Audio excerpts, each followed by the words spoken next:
jarang sekali digunakan karena memang sudah minim.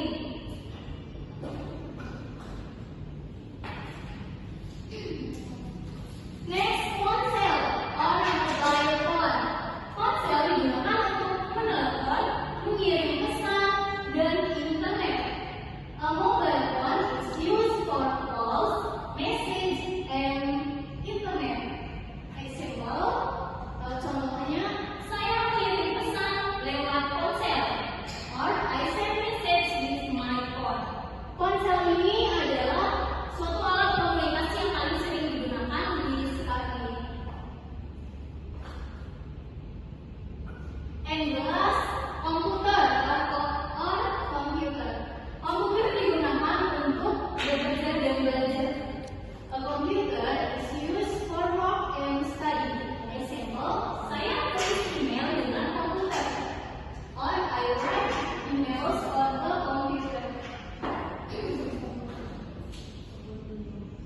Okay, finish. There are any questions? Saya Miss. Okay, Juni. What are the types of communication tools that are most frequently used?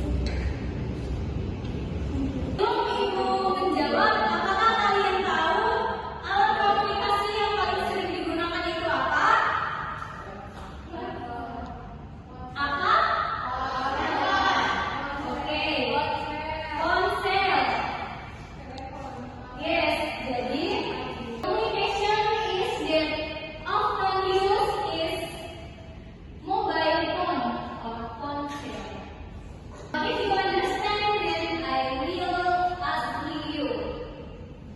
Jadi sekarang giliran saya yang akan bertanya kepada kalian. Dina, what is a telephone? A telephone is used to talk over long distance. Give a clue.